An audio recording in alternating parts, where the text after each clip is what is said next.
नमस्कार दोस्तों, एग्ज़ाम सारथी YouTube channel में आप सभी का स्वागत है। राजस्थान जीके के पार्ट 28 में आज हम पढ़ने वाले हैं प्रदेश से बंगाल की खाड़ी की ओर बहने वाली नदियाँ। इस टॉपिक का ये सेकंड पार्ट है। पहला पार्ट हमने इससे प्रीवियस वीडियो में कवर किया है, तो आप राजस्थान जीके नाम से प्लेलिस्ट में जाइए, चैनल की प्लेलिस्ट में, और वहाँ पर इससे पहले के सारे वीडियोस राजस्थान जीके से रिलेटेड देख सकते हैं। और अभी तक आपने हमारे चैनल को सब्सक्राइब नहीं किया है तो सब्सक्राइब ज़रूर कर लें। तो चलिए आगे बढ़ते हैं। तो बंगाल की खाड़ी की ओर बहने वाली नदियों में हमारी जो नेक्स्ट जो नदी है, इसमें प्रमुख नदी है बनास नदी। तो बनास नदी जो है, इसको पहले हम मानचित्र में देख लेते हैं और इसके बाद में आपको ट्रिक भी बताएंगे कि बनास की कौन कौन सी सहायक नदियां हैं। इसके अलावा इसका जो प्रवाह क्षेत्र है वो किस तरीके से, उसको किस तरीके से आप याद रख सकते हैं। तो सबसे पहले आपको बताएं कि बनास नदी जो है, इसका उद्गम होता है राजसमंद की खमनोर की जो पहाड़ियाँ हैं वहाँ से। फिर ये चित्तौड़गढ़, भीलवाड़ा, अजमेर, टोंक, सवाई माधोपुर, ये इसका प्रवाह तंत्र है। और रामेश्वर जो है सवाई माधोपुर का, वहाँ ये चंबल नदी में मिल जाती है। तो इसका जो प्रवाह तंत्र अगर आपको डायग्राम से दिखाने की कोशिश करें तो ये राजसमंद की खमनौर की पहाड़ियाँ यहाँ से होते हुए इस तरीके से ये चित्तौड़गढ़, भीलवाड़ा होते हुए फिर आगे अजमेर, टोंक से होते हुए सवाई माधोपुर में यहाँ पर आकर के चंबल नदी, ये जो चंबल नदी जा रही है, इसमें मिल जाती है। तो चलिए देखते हैं कुछ महत्वपूर्ण फैक्ट्स बनास नदी के बारे में।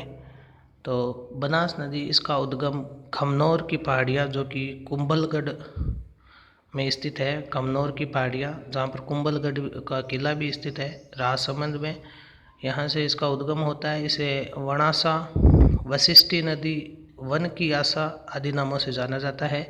ये राजस्थान में पूर्ण बहाव की दृष्टि से सबसे लंबी नदी है और जिसकी कुल लंबाई है 512 किलोमीटर। इस नदी का जल ग्रहण क्षेत्र जो है वो सर्वाधिक है।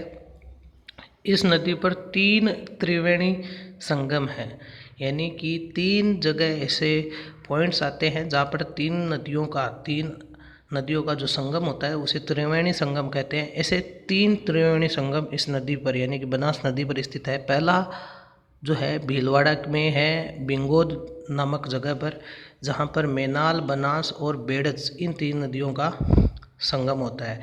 दूसरा जो त्रिवेणी संगम है वो है देवली। देवली के निकट जो बिसलपुर टोंक है, वहाँ पर डाई नदी, खारी नदी और बनास नदी का संगम होता है। और जो तीसरा त्रिवेणी संगम है ये सवाई माधोपुर के रामेश्वरम में होता है, जहाँ पर चंबल, बनास और सीप नदी का संगम होता है। यहाँ पर एक इम्पोर्टेंट पॉइंट ये याद रखना है कि मेनाल झरना जो है वह भीलवाड़ा और चित्तौड़गढ़ जिलों की सीमा पर स्थित है। और जो जाडौल परियोजना है, सिंचाई परियोजना, ये राजस्थान की बनास नदी पर स्थित सिंचाई परियोजना है। अब आगे बढ़ते हैं। बनास नदी को, इसके प्रवाह तंत्र को याद रखने की ट्रिक, बनास जो है नदी का जो प्रवाह तंत्र है, इसको याद रखने के लिए आप याद रख सकते हैं कि बनास खैराज उचित भला व अटूट सा है। यानी बनास खैराज यानी खमनौर की पहाड़ियाँ राजसमंद, उचित यानी कि चित्तौड़गढ़ से होते हुए, भला है यानी भीलवाड़ा से होते हुए, अटूट यानी अजमेर, टूट यानी टोंक से होते हुए, सा है यानी सवाई माधोपुर के रामेश्वरम में चंबल नदी में मिल जाती है। तो ये प्रवाह तंत्र याद करने की ट्रिक। इसके अलावा बनास नदी की जो सहायक नदियाँ हैं उनको भी याद रखने की एक ट्रिक है कि बे मामे मों को खा ले। बे मामे मों को खा ले। बे यानी बेड़च, माँ में यानी मानसी और मेनाल, मों यानी मोरेल नदी, को यानी कोठारी नदी और खा ले यानी खारी नदी, ये इसकी सहायक नदियाँ हैं। अब आगे देखते हैं कि जो इसकी सहायक नदियाँ हैं उनमें जो प्रमुख हैं उनमें सबसे पहले अगर बात करें तो खारी नदी की। इसका उद्गम होता है बिजराल की पहाड़ी से। तो इसको याद रखने की ट्रिक क्या है, खारी बिजराज भील को आटा दे, यानी बिजराल की पहाड़ी से, राजसमंद की बिजराल की पहाड़ी से खारी नदी का उद्गम होता है। भील यानी भीलवाड़ा, आ यानी अजमेर, टा दे तो आटा दे यानी टा से टोंक, और दे यानी देवली जो तहसील है बिशलपुर की, यहाँ पर ये क्या करती हैं, मिलती है आपकी बनास नदी में। यहाँ से आप देख सकते हैं इसका उद्गम, और इस तरीके से बिशलपुर टोंक में यहाँ जो है बनास नदी में ये मिल जाती है। नेक्स्ट जो हमारी नदी है जो कि प्रमुख सहायक नदी है आपकी बनास नदी की, इसमें है आपकी कोठारी नदी। कोठारी नदी का उद्गम होता है दिवेर की पहाड़ियों से।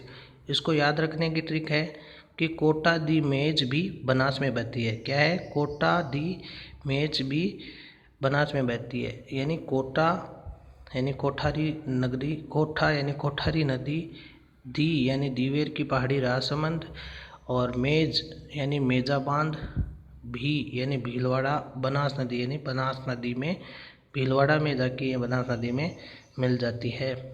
तो इस तरीके से ये इसका जो है प्रवाह तंत्र है कोठारी नदी का, दिवेर की पहाड़ी या राजसमंद से होते हुए भीलवाड़ा, भीलवाड़ा में जाकर के ये बनास नदी में मिल जाती है। मेजा बांध भी इस पर बना हुआ है।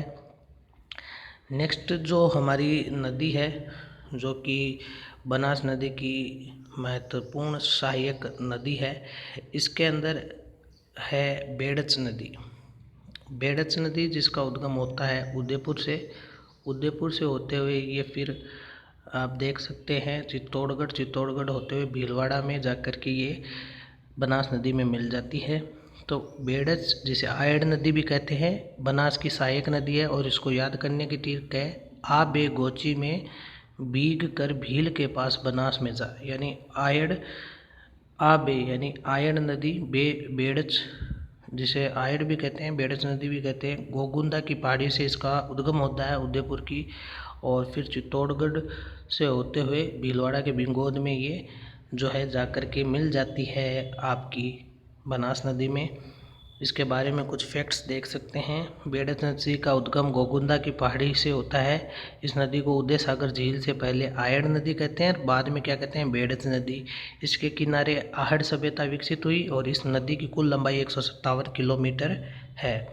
अब हमारी जो अगली जो सहायक नदी है जो कि बनास नदी में मिलती है, लेकिन ये इनडायरेक्ट तरीके से बेड़च कह सकते हैं बनास नदी में मिलती है। ये पहले क्या करती है, गंभीरी नदी ये नीमच से चल के और फिर चित्तौड़गढ़ के अंदर जो है बेड़च नदी में मिल जाती है, फिर आगे जाके ये मिलती है आपकी बनास नदी में। तो गंभीरी नदी का उद्गम होता है मध्य प्रदेश के जावद गांव से और चित्तौड़गढ़ के पास बेड़च नदी में ये मिल जाती है। नेक्स्ट जो हमारी नदी है जो कि बनास नदी की सहायक नदी है वो देख रहे हैं हम। तो इसमें है डाई नदी। डाई नदी जो इसका उद्गम होता है भिनाय, भिनाय के पास से इसका उद्गम होता है। नागौर के जो भिनाय जो इलाका है वहाँ से उद्गम होता है आपका डाई नदी का।